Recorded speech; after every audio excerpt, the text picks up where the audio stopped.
days later, on Sunday, April 13th, 2014, we cried again.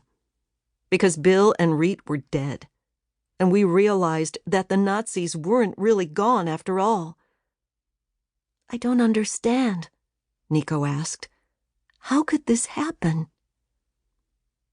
How do you accept that tragic irony is a cruelty reserved not merely for Shakespearean plot twists? How do you admit to your son that monsters exist outside of fairy tales? How do you explain to a child something you can't understand yourself? Part 1. Chapter 1. We Loved Them Like Sisters. New Rochelle, New York, spring 1981. "You have to roll it out thin, otherwise it will be like biting into bread, and it's not bread, it's phyllo, and thin phyllo makes the best pita." Yaya sprinkled more of the fine white flour onto the kitchen table, and then rolled out the dough with the old broom handle that she had brought with her from Greece so many years ago. Despite all the gadgets available to modern cooks in America, Yaya insisted her trusty broom handle was the secret to perfect pita every time. This time it was patatopita, potato pie, the signature dish of Erikousa, the tiny island where my Yaya and her father were born and raised. "You want it thin, thin enough to let the light through, but with no holes." Her black dress was covered in a film of white flour. Even the black headscarf she wore knotted under her chin was spotted with tiny flecks. But Yaya paid no mind to her appearance. Her phyllo was perfect, and that was what mattered.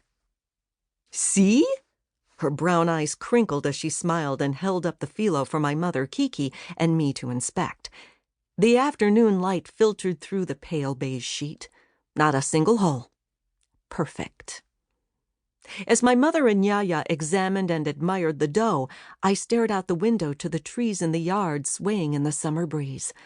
I could hear the shrieks and splashing of the neighbors' children swimming next door, and the laughter of friends riding their bikes, and the unmistakable gritty whir of big wheels riding up and down the street. I wanted nothing more than to join them, or at least to go to the family room. In my friends' homes it was a den, in ours it was a family room. Lie on the matted green shag carpet and watch the Brady Bunch. Maybe even go to my room and read, "Are you there, God? It's me, Margaret," for the 100th time.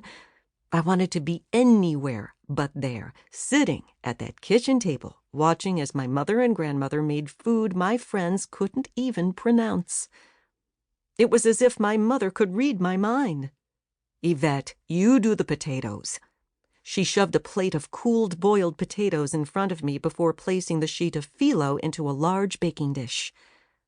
I did as commanded, crumbling the potatoes into the phyllo-lined pan as Yaya added the mixture of feta, milk, dill, and rice. Instead of using a spoon, Yaya dipped the edge of a small plate into the baking dish, fanning it back and forth, mixing the wet filling. "Your father loves patatopita."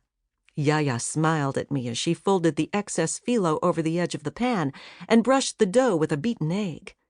"Even during the war, when there was not much to eat sometimes, we knew we could always make pita. He would eat an entire pan of it himself if I let him." She laughed as she sprinkled a little sugar on top, just a touch of sweet to balance out the salt, before signaling to my mother that it was ready. "Only then, of course, we cooked it outside, over an open fire with sticks collected from the woods."